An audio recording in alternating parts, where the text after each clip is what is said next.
Last time I gave a pitch on this subject, the headline came out that I was looking to replace 25% of the soldiers in the Army with robots.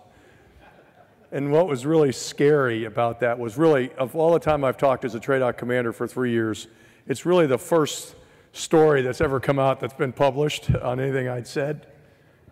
Of course, it was wrong, but I got all these calls from people from Washington that said, what a great idea.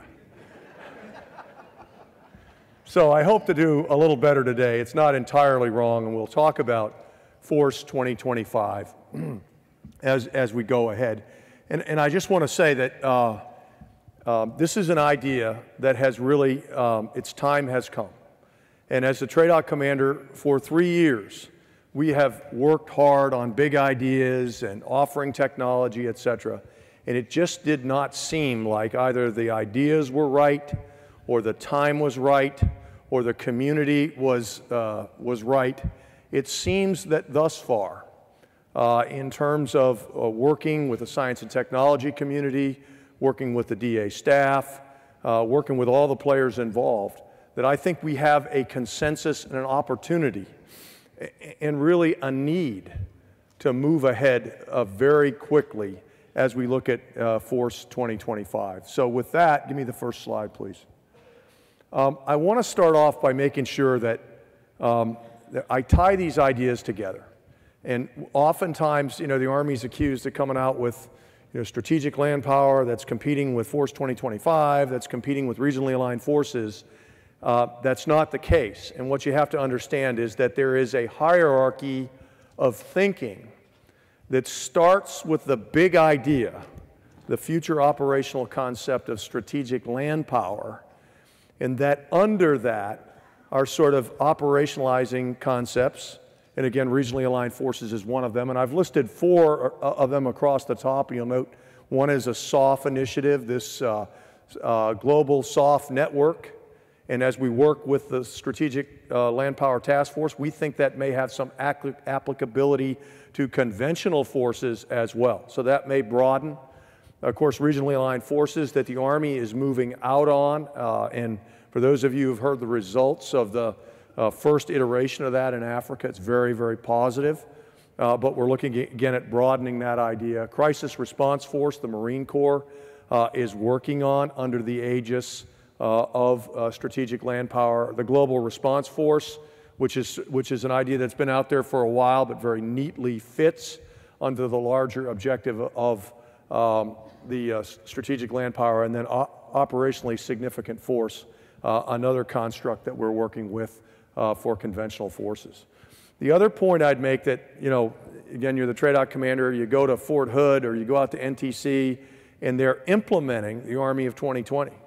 Frankly, the ideas that we came up with about bringing back a 3rd Maneuver Battalion, a brigade, engineer brigade, all this turmoil is taking place in the force right now. They're very much consumed with that right now. Frankly, my commandants are, as we're helping them implement these changes. As most of these folks that are out in the force have lived with the 2 Maneuver Battalion design, the coin optimized force. So they're saying, what are you guys talking about? You're already thinking about a force of 2025. Well, the reality is that the operational environment that Keith talked about for 2025 are going to necessitate some changes as we think through the big ideas of strategic land power, maneuvering strategically, and expeditionary maneuver. And expeditionary maneuver is what drives many fundamental changes in the formations that we're talking about building for Force 2025. And then the other point that I really want to make is that this is a weight point, 2025. And really, if you think through science and technology, you know, what are you really going to be able to come up with that we're going to be able to field by 2025? And the reality of it is you better think deeper than that, because most of what you come up with will be a weight point or an interim solution that we'll need to meet the needs of Army or Force 2025. And again, the key points, a leaner force equal to or more capable than today. The other construct I want to introduce you to today, and I'll talk a little bit about, is Force 2025 maneuvers. And many of you are involved in the NIE. the network integration exercise. And that's worked great for us. But the concept is that, that was really very compartmentalized. It was focused on some limited objectives that focus on the network. We really need a vehicle that is much bigger than that to do the kinds of exercises and experimentation that we will need to do Force 2025 on the time frame that we're talking about achieving. The other point that I make, and the Chief and I talk about this all the time, is if you really went out to our Army today and asked anybody what happens at the NIE, unless a soldier had served in the 2nd Brigade of the 1st Armored Division, they probably don't know what we're doing out there. They may, they may recognize the products that came from there. But I think as we think about where our Army is today with the reduced op tempo that we're looking at, we want to involve more of our Army, a broader slice of our Army in the experimentation and exercise business. And again, bring more people, invite our greatest talent, our non-commissioned officers and young officers to help us think about the future. And we think that a much broader approach, and we worked hard on, we came up with Force 2025 maneuvers. Louisiana had been taken. A lot of people, Texas with the turmoil in the football program there, we didn't want to go there. So we didn't want to tie it geographically and came up with the Force 2025 maneuver concept. And I'll talk more in detail about what that is. But again, I think it's very important that you understand the context of this and that these are supporting ideas. And there's definitely a hierarchy of ideas. And again, we could go in great detail in any of these, but I really want to talk a little bit about strategic land power first to make you understand the roots of what is driving, in fact, the changes in Force 2025. Next slide. Again, many of you have seen this chart. It is the same one that I used at AUSA in the fall on that panel that we had with General O and Admiral McCraven and the ACMAC. And again, I thought that was a great session.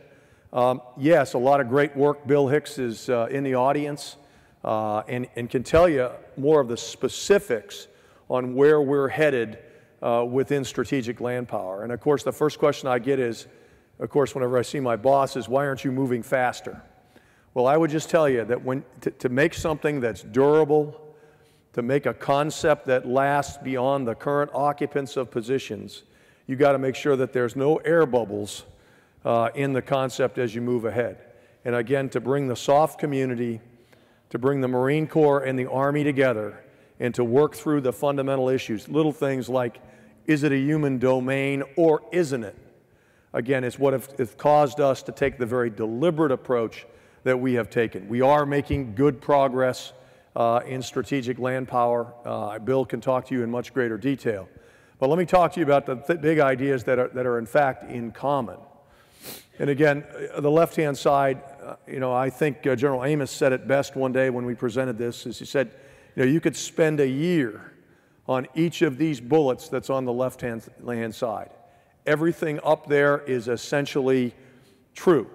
It is a statement, a simple statement of things that we believe about war that have certainly been proven to us both in the last 12 years and historically. And I know that certainly, like all things anchored in history, they're subject to interpretation. I read the dissenting opinions, but I can tell you among the signatories, the Army, the Special Ops community, and the Marine Corps, these are truisms. And again, the notion that war being a fundamentally human enterprise, ultimately a clash of wills.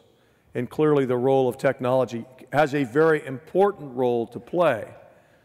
But in fact, at the end of the day, it comes down to the human dimension in the clash of wills, the concepts of immutable conflict, the fact that while most of us believe this, we have not made it explicit in things like our policy, our strategy, and our doctrine.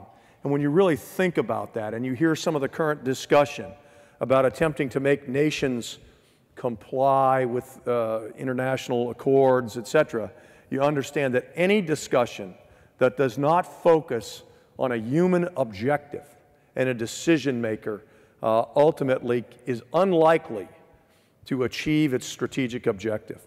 And I can say, as we've taken this around Washington, as we've briefed it to think tanks, as we've talked to many impressive interagency people, one of the big concepts that they really like about this is the fact that we are attempting to link these sorts of tactical actions, these sorts of objectives, and understand their larger impact on achieving strategic ends. And I think that's pointed out in terms of the top box that talks about strategic outcomes. Again, I think we have a military today that has become adept in the last 12 years at influencing populations, governments, and other militaries. If we were to bring any of those award recipients up here, the major, the lieutenant colonel, they would talk to you in great length about their abilities at influencing and advising. And again, this is for some a new role for the conventional force, but I think that most of us realize our capability, and it will shape us as we move forward, as we think about the full range of options that a military has. Again, the reminder about combat overmatch that's not focused on a human objective often has failed historically to secure the strategic success. Again, the point that Ed Cardone makes, and I'm often said, well, how does cyber really affect this? Very clearly, the level of intensity, the pace, the tempo of human interaction is tremendously accelerated by cyberspace and the interaction of that domain with the cyber, land, and human domains. It is significant. Again, the discussion of the velocity of interaction that I touched on, and again, the importance of the land domain. Plays out in two ways. One, maneuvering strategically. In other words, the setting of the conditions, the preventing and the shaping, that now we think a force has had its eyes open to the Army's capabilities, and then in regard to expeditionary maneuver and the results of the Unified Quest war games that were conducted and the characteristics of the force of 2025 that are needed in terms of achieving those objectives underneath the concept of strategic land power. Next slide. So again, the key elements of the force of 2025, I think if you go down the right-hand side, again, a more expeditionary Army, mission-tailored, regionally aligned, globally responsive, all derived from the concepts that we've uncovered within the context of strategic land power. Leaner combat units, you'll see we've gone away from the notion of smaller combat units. And I think what many people don't understand is when you talk about, for instance, autonomous trucks or logistics systems and whatnot, it's not just the brigade footprint, the warfighter footprint you're talking about. You're really talking about the depth of that formation and the ability to make it leaner in the context of the amount of effort that we allocate towards the force of effect. And again, as we think that through, we think leaner is probably a better concept. And again, we become fixated with numbers if we were to say smaller, how smaller, et cetera, et cetera. Again, the notion of sustainment, the notion of tactical mobility, protection, and lethality. And I think when you see the technologies that we're talking about focusing on, the imagination can quickly move forward on the value of things like manned and unmanned teaming, lightening weight restrictions on vehicles where frankly you don't have people in, so they don't have to be quite as survivable, and again, the notion of lethality. And I think all of us that look at our formation today are concerned about this notion of lethality and really where we're headed in terms of mobile protected firepower, the kinds of systems that allow us to end a firefight with an inferior or equal force in a very rapid amount of time, as opposed to going, as they say in Afghanistan, from an M16 to an F16 and the associated time that's involved there. Again, having a certain degree of overmatch at tactical unit level. Again, certainly counter anti-access and area denial, and then the joint entry operations capability are a central part and characteristic of the force. And then the point I make again about what kind of technology, I mean, when we brought the first couple meetings on this, you got to understand that a lot of what we're talking about is probably already somewhere in the pipeline, or we may have in fact abandoned at some point. And I go back to FCS. I know that for some reason that is a dirty word to a lot of folks, but I give us great credit. I think we did a good job with FCS of finding things that helped us with mission command and helped us with the fundamental challenges of COIN, and basically got it into the fight. But there were a lot of other things that were left on the cutting room floor from FCS, and frankly, other people may have bought, other nations, and advanced the state of the art that ultimately could deliver a greater capability in a leaner force. Again, Force 25 maneuvers, again, I talked a little bit about that, but there are the basic key tenets for that. And again, I have another slide that sort of amplifies that. Next slide. Again, the kinds of 14 technology solutions that we're talking about, again, based on preliminary discussions, areas that we think we can bring to the bear and have effect by the 2025 timeframe. And again, you can see a number of those. I know you're going to go into much greater detail on each of those. And again, far more than just robotics. Robotics will play a potentially important role in this.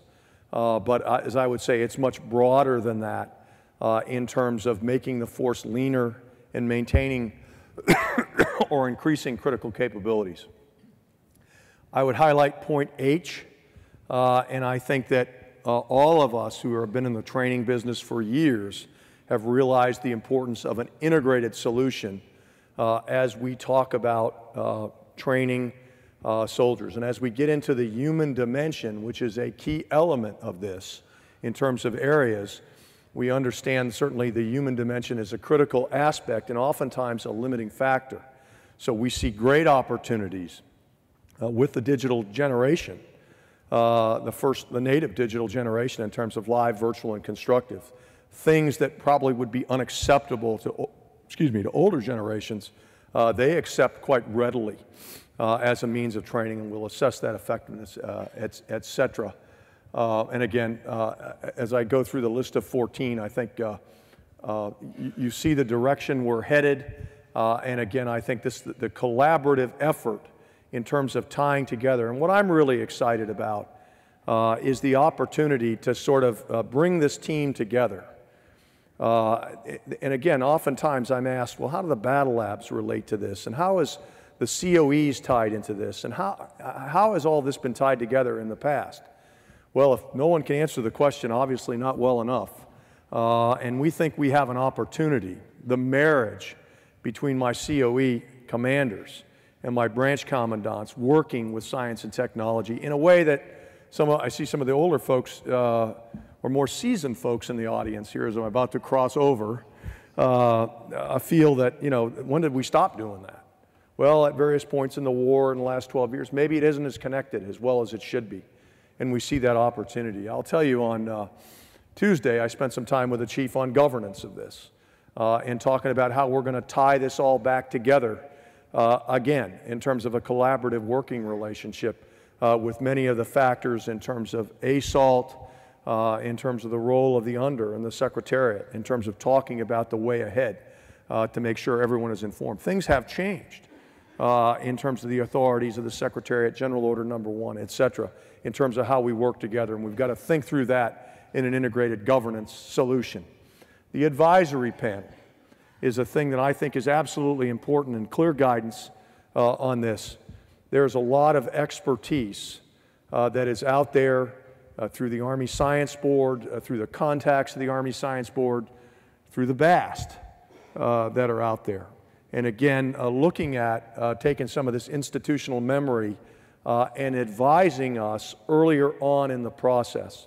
And again, working with people who had a big hand in many cases in FCS, along with some of the, frankly, the more recent retirees who are more current in some of the technologies that are out there. And we're putting that together.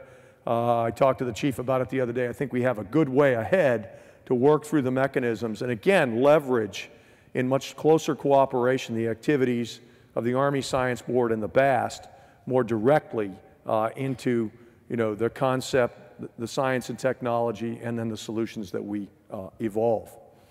Next slide. Again, Force 2025 maneuvers. I think as we move ahead, I think our challenge is to identify certainly a research hypothesis and then to develop in a much more flexible way than 2 major exercises a year in the NIE, and using the right venue and the right organization in terms of getting us quicker answers in terms of as we experiment between the interaction of the operational concept, the Force 2025 design, and the experiments and exercises that we need to take. And again, working very closely with my brothers in AMC and in ForceCom, because this is very important that we're tied together here very tightly as we move to the future. And again, not to deny the goodness in many ways of the NIE. And again, we recognize we have an obligation to meet many of the testing objectives for the NIE in the network. That was a very powerful, the triad that we brought together there, from the science and technology, business, the testing community, the TRADOC community together. We've learned from that. But in fact, I think it's time to expand that notion beyond just the single venue of Fort Bliss. And I would see, again, we haven't worked this out in terms of what our objectives are, our hypothesis, et cetera, but I would still see at least one major exercise a year.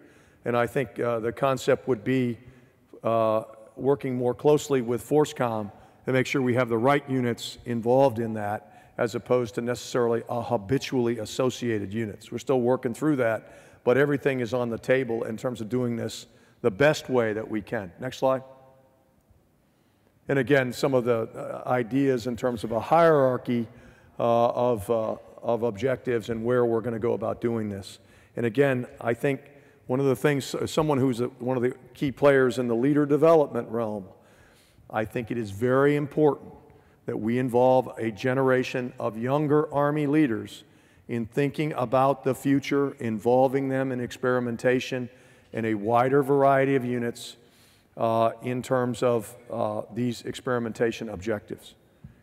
Next slide. And let me stop there and take your questions. Or am I out of time? It's a great question. How do we preserve the gains we have made in understanding culture as a part of our operations, as we reduce the size of the force and we protect this element? And again, it's a great question because it's central to strategic land power. And again, as we operationalize the training of our forces, let's say regionally aligned forces, would be a mechanism that really significantly focuses our units on an area of the world that they're likely to fight in. And what we would do is continue to invest in the human terrain system teams, in language, and in culture.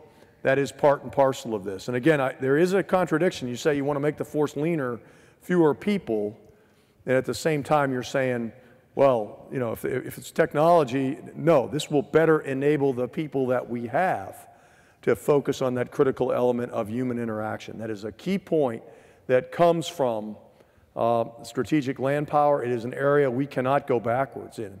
And I'll tell you who's not going to let us go backwards in that? This generation of young warfighters. To them, they know the cost of that. They know the cost of spinning up and learning what it took to work with Iraqi units and Afghan units and work with Afghan tribes, etc. And the fact of the matter is, if we don't continue this, I predict that they'll be the first ones to point out the folly in our approach. And again, it's back to the notion of the balance of the human element here. And again, I would like to think as we talk through one of those bullets called the human dimension in terms of our objectives, that we would move to another generation of thinking about language and cultural skills where we can do it. It's very expensive right now. How can we do that more effectively? How can we do it more efficiently to achieve the kinds of objectives that we want to achieve? Did I have a stand-up question? Oh, okay, urban ops are a high priority, a nightmare scenario, especially for the kind of light forces that deploy fastest. How do we solve urban hybrid war across .MLPF? And again, I think one of the areas that we're working on currently in the Unified Quest series is the megacity problem. And I think that's got to be a central feature as we look at technologies, and I think we've seen, I think there are some promising technologies in that regard. But I think it will come from experimentation. It will come from our exercise program, and I think we've significantly got to think that through, and it may well affect the technologies and the kinds of capabilities that we maintain in the Force 2025 formation.